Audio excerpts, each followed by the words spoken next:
All right, how you doing? I'm Nick from the St. Paul Filmcast. I'm Goethe from GoetheReviews.com. We're going to kick off animation with a movie that was released in 1981, but only available for rental in 1997. And usually we wouldn't put it on the shelves in 97. People are like, what the heck is this new movie? And I was like, it's not a new movie. It's just only been available for this time.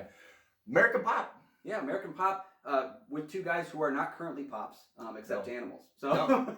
So we talk about Ralph Bakshi's movie after Lord of the Rings and see if it works or not.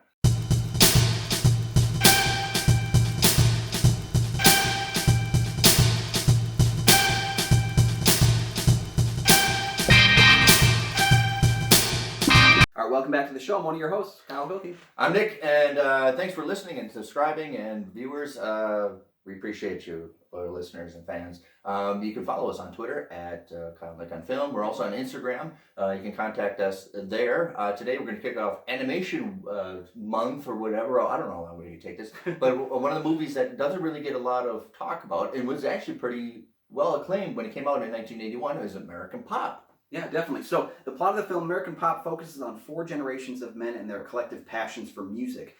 From the Russian Jewish immigrant Zalmy working the streets for pennies, to Benny's dealing with the horrors of war, to Tony's struggle for purpose, and Little Pete's drug-dealing origins. American Pop is a story of obsessions and failures that plague artists, and it's also a love letter to American music from controversial director Ralph Bakshi. All right, Nick, so let's break down Kanye West's favorite musical.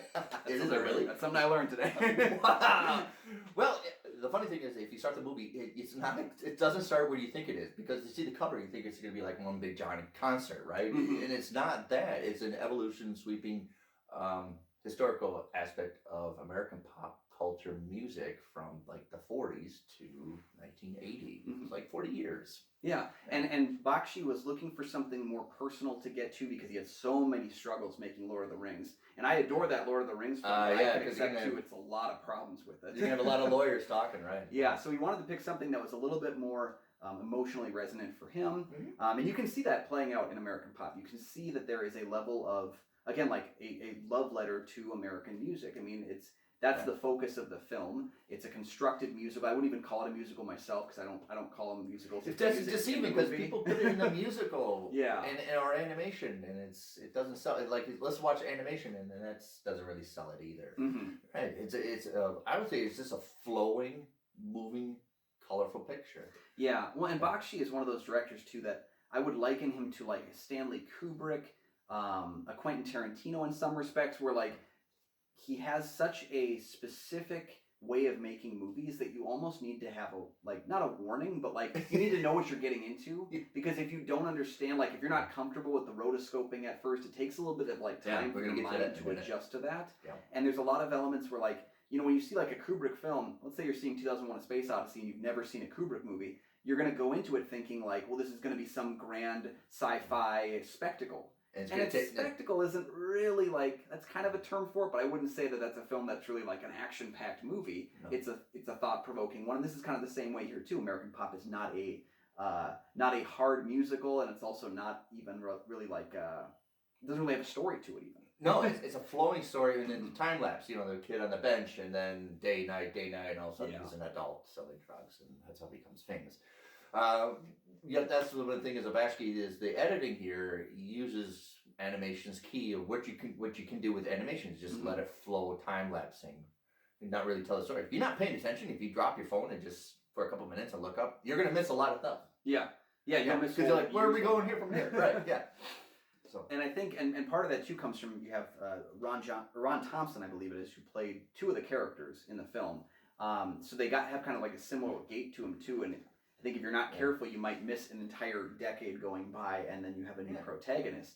I also think it's nice, though, that Bakshi infuses each of the time periods with a musical style. I mean, that's kind of the point, to evoke what the music was for each of these time periods. But even the main character that we're following in that time period kind of gets a musical background, you know? And you can kind of follow them in terms of who they are. And I think that helped a lot, actually, because there was a moment when I quickly grabbed something that I was going to take some notes on. I looked back up and we're in a different time period. I'm like, oh man, okay, like right. You're supposed to really focus. You can't lose and drift off your mind, even though the movie will. Yeah, but you can't. Right. You can't drift off and like, oh yeah, we're in this. When did we start World War II? So it's a lot of vignettes. I would say like almost like David Lynch would do. A lot of vignettes that if you're not paying attention, you will lose in them. I would say the middle part is the far more fascinating part of the movie. It's a little more anticlimactic. I think the movie takes a long time starting. I think it really is winning in the second act with the 60s and the 70s and the 80s, but and a little bit of the punk. But it's a little at the third act kind of dress off because it's like, okay, I get it where we're going.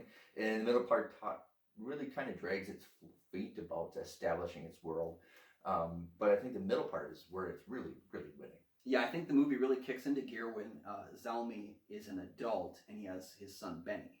And I think Benny, like, kind of experiencing mob life as a child, he's introverted. And kind of from there forward, I feel the film starts to really pick up steam. Especially, I really like Benny's time in the war, where he was, like, trying to access music in any way he could.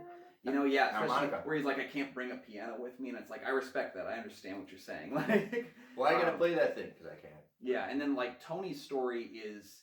I would say the only part of it that I didn't like was just like he's in such a mental breakdown kind of a stage. Like his whole life is just so broken. Yeah, the one who's writing music, where it's tough to watch at times because you want him to find his footing. Because even his father and his grandfather both had somewhat of a footing in this world, and he just completely like kind of crashes and burns at every attempt he makes. And so that part of the film like was very well done, but it's maybe less enjoyable because it's hard, It's hard to digest. Yeah, whereas like Little Pete, I actually really like that portion. I wish that portion was longer. Yeah. That portion with Little Pete as a grown-up, where he's kind of like, trying to find his footings as a drug dealer. And that's where you kind of bottle yourself up trying to make a sweeping scope of the evolution of American pop, where if you have a caption that's really good, well, we're moving on because we have to go to the next stage. Yeah. Where I think if you focus on that a little bit, it would have been, and develop that and flush that out a little bit more. Yeah, maybe just an extra 10 minutes or so to just kind of breathe in Pete's time. Because again, like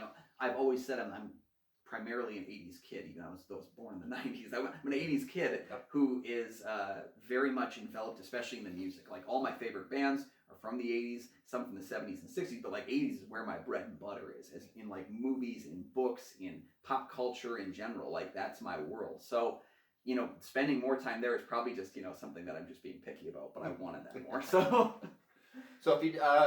if you before you even start, I think it's now time to explain what is rotoscoping.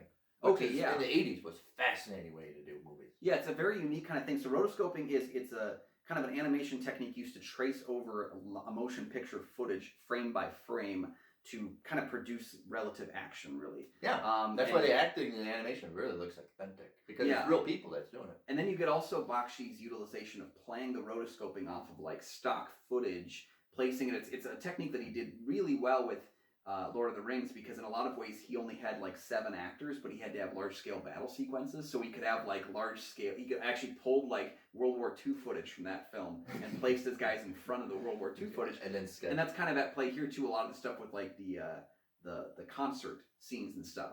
So not real people out there, but you can use that and use a real authentic performance. Or the dancing. Yeah. The dancing, where you can probably find stock footage and trace over it and color it in. Mm-hmm. That's the other thing. It's really, really magnificently colored. Yeah. It really will pop at you. Mm-hmm. And that's one thing that Bakshi is so like ingrained in like colors, and he kind of has this, he's got this moody style to him, which is funny because his films are oftentimes very like brightly envisioned. His backgrounds are very, very lushly done. So I think the overall, this is what doesn't really work again with the movie, is the theme of the movie is really a foreboding. It's really a downer. Yeah. But then you have a lot of up with it, a lot of fun, a lot of engaging, a lot of entertaining. You watch animation and enjoyment, but a lot of the tone underneath undercurrent is really depressing and sad. Yeah, it's almost like after the first couple stories go through, you kind of foresee badness at the end of every person's line.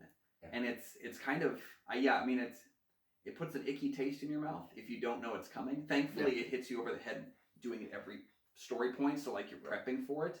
Well, I think the scene of the Nazis shooting him at the piano, it's a great metaphor for the entire movie. Yeah, that's why it's my favorite scene. It explains the movie. That's the whole. If you want to, what's the movie about? That's it, right? Yeah. Great music, and then we're going to have bad. Yeah. And on a much smaller scale, I connect with this idea of like constantly trying to get get to your passion, trying to get to Yes. what you want to do. My thing is always just time. If there's more time in the day, I get more time on my computer. I get more time writing stuff down. But there's always these things like, it seems like in my life right now, I just bought a house, a couple months ago, so like everything's breaking. That's what we're And I'm trying to get time to write while I'm trying to fix things that are broken. I'm trying to like, take care of these other things, and it's a constant struggle. Like Sunday nights I go to bed and I'm So like, you probably related to this movie more than you thought. yeah, I wasn't in the war, but like I get what's going on on a much smaller scale. Like, but it's kind of that frustration for me. Yeah. And I think that's where the tiny stories kind of do help. Yep. Because, and I think even if one of them doesn't work for you, and Bakshi's a very controversial director, not just for having a lot of animated nudity and animated sex scenes in his other works, but like really for kind of just how he chooses to go about things. He's got a vision, and if you're not here to fit the vision, he doesn't want any thing to do with you, but then he also wants your money to make his movie, so. Right, yeah. If you didn't know, Bakshi actually went to school in a segregated school for all black people, and he was the only white one. So a lot of the emphasis of pop music and music, this is kind of the emphasis bleeding into where, even though he was from a Russian Jewish family, and then all of a sudden you get into this hang around with kids that love jazz and the clubs and everything. So this is how basically is semi-autobiographical. Yeah, he puts a lot of himself into his films, which is, except for Fritz the Cat, but puts a lot of himself into his different films. But I think, this is probably the most personal I've seen a work of his, and it's maybe just it's right in front of you. If you know the filmmaker, you can see all that elements at play, and I think it does really work. My issue with it is he didn't write this one around. It was actually Ronnie Kern, I believe, who wrote the film. Yep, it's Robert Bakshi's film, but he didn't write this. Yeah, but Bakshi tends to write a lot of his own work. He tends to collaborate in the writing process, but he always seems to struggle with like really hitting that story beat and doing something unique there. This is a film where he got another person to write his film, and it doesn't really add up to a lot of story again. Right. Yeah. And you do need, an hour and 40 minutes, you need some plot line there that needs to pop, like the film does. And there's this, of course, you need times where the movie gets to breathe, and the opportunities where it breathes, I don't think are the right choices. You have this whole speech of the kids watching television. Who cares? Right. Yeah, that whole portion right there, like you're just waiting. You want something to happen. Yeah, and then he steals his stepcar's dad, and goes to Kansas, which is another metaphor. Like Kansas kind of represents all of America, right? Where you're like Wizard of Oz. Kansas is where Superman was on a farm. So it's kind of like we're going to the epicenter of America, but that's not really where music really derives. Yeah. So there's a lot of misses, and like you understand, but you have to have time to breathe and calm yourself down with the movie. And it just where it does, I don't really enjoy. Yeah. So. I felt the style worked, but like there's certain elements of it where I want the cafe to develop, the cafe scene, Yeah, I wanted those story beats that would kind of elevate the material from being a dreamlike narrative to having an actual narrative. Right. And I think you could have done that very easily. I don't think that's something that was impossible for this film to accomplish, because even I would compare this in some ways a little bit to heavy metal from the 80s as well. Heavy metal, lots of little stories, but each story does have a punch to it. And there's different themes, and some of it is very caricature, something's very sweeping and whimsical. There's different elements. But here, the underwhelming is just so full foreboding. Yeah. That I think it's hard to. Yeah, let's pop it in for a Saturday night movie because it's so just dark. Yeah, and I wanted really to have a film like this in our month of animated movies at least once, because I do like the idea of saying that animation can be so much more than the kids movie. Yes. And so many people say animation is a genre when it's not really. You're talking about animated family movies. I know, because we put this in the animation section at the video store, and people are upset because, well, even though it's animation, it's not what I consider animation. It's not kid friendly. It's like, Yeah, and the animation can be very jarring. Rotoscoping can be extremely jarring if you're not used to it. And that's again one of those elements, like what I say with Kubrick. You got to know what you're going to watch. And I was happy actually because I had not realized this was Ralph Bakshi's movie. I'd never seen it before this time. And I was happy when you said, well, it is. And I'm like, oh, okay. And I know before I watch the movie what I'm getting myself into, because he does have such a unique style. And if you don't like one of his movies, I don't like most of his movies, My wife's not big on his Lord of the Rings adaptation. Maybe it's because she's such a huge fan of the new ones, that have come out in the past couple decades. But I can see something unique and special to that, and it's kind of what led me into this movie. This is his most accessible film, I would say. I would say so. Even so, more than Lord of the Rings, because Lord of the Rings has that comparison element that will always come up, where you compare it to the live action and the ones that won, 40 awards. So. In an interview, Askey said that he's not a fan of the song Night Moves. He actually wanted at the end of the movie Freebird, but for some reason he couldn't get Freebird and had to put in Night Moves as the climactic big punch. And again, it doesn't deliver. We're all anticipating this big boom, and it just doesn't. It doesn't sail off. And I think that's one of the things that hurts the movie the most. It's so anticlimactic at the end, where you need something big, explosives and power and everything. Where I think maybe Freebird would have won. Yeah, well, and I think you could have. Freebird is almost like the song version of the movie, because it does have such a dreamlike quality to it. It's a long, and it's very dreamy, and I think if I remember correctly, I was reading about this as well. The producers kind of pushed in and said, "No, we're in charge. We're doing Night Moves." Night Moves is a song I really adore. I like the song. It's a good song, but it doesn't fit in the film, and it's also when Freebird would have been a chance to slow down because the song is so long. You could have really packed a punch, an emotional punch with the end of that film. Whereas Night Moves is such a short song. It's like virtually the opposite in every way of Freebird.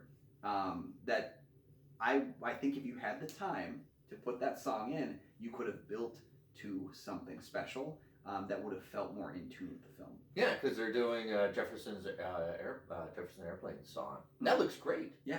It does. I mean, obviously you traced over to the original video of the song. Yeah. But But with Freebird, that's something that would have fit in the film narrative more. And it also feels like, especially that last section. I pointed out at the beginning of the episode with Pete. It feels like that last section more than any other is driving to get home. Like it's almost like he was like told I can only have like 96 minutes of a movie, and I'm at minute 94, and I gotta run. Like it's almost like he was like forced to finish the film in that time period, because you feel like this movement. Yep. Yes. Have you seen American Pop? Yeah. Let us know your thoughts on the film down below. I'm really curious to see non-Bakshi people watching this movie, because I do think it's a gateway drug. It's almost like you want to do a science experiment. Put this movie in and see if you hate it. Yeah, because I do think going into it, knowing what you're getting into, the film works very well. If you're unaccustomed to this kind of style of animation, if you're unaccustomed to this kind of storytelling where there's not a lot to grab onto physically, but emotionally there is. Yeah, I put a warning every time my parents go see a Wes Anderson movie. You gotta know. He's another person, just like that. You gotta know what you're getting into. Right. My wife is not a movie person at all. So when we popped in the Royal Tenenbaums, because I hadn't seen it before, she was like, "Is this one of them Wes Anderson movies?" So yeah, it's very much like that. And I think she would probably say the same thing if she were watching this film. Is this that guy that did Lord of the Rings animated? Yeah. So we definitely want to know your thoughts about it. We're definitely both, I think, in the recommendation side of things, but I definitely am mixed on it, where it's like I'm more in love with always feeling about it. I'm more in love with what it could have been. Yeah, I understand you could put a dark tone in it. That doesn't hurt it. Mm-hmm. But I think if you're going to do 90 minutes of American history of pop, you have to have a little more positivity rather than just sucking it down. You got to showcase what the music means. And I don't mean like you have to gloss over drug abuse in the music industry or anything. You can show that. There's plenty of that or stuff like that. Mm-hmm. But I just say if you want to just continually suck people down the entire time, well, then people are not going to really support. Yeah, because it almost lends a feeling at the end of the film like, wow, pop music in America was a downer. Like, right, yeah. When maybe you could have showcased us what pop music means, like how it makes you feel. Yeah. And then hit the down stuff. Exactly. But there's a lot of down, and I think if you enjoy the music of the film, that'll keep you inclined as well. But definitely, don't forget, folks, you can like this video, you can subscribe to our channel, you can check out our Patreon, just click on it, take a look at the different options available, and you can see how you can help support independent content creators like us as we try to grow the channel and do more with it as well. And again, we've always said this, but please comment down below your thoughts on the film and what you think about it. Is it your favorite Bakshi film? Is it your least favorite? We would like to hear your thoughts too, because we love getting those comments. It's one of our favorite things. I can practically eat them. And they taste so good to watch those comments fly in. So once again, folks, I'm Kyle Goethe, and you can find all my film reviews on goatfilmreviews.com. I'm Nick from the St. Paul Filmcast, where you can find on Stitcher, Spotify, Google, Amazon Radio.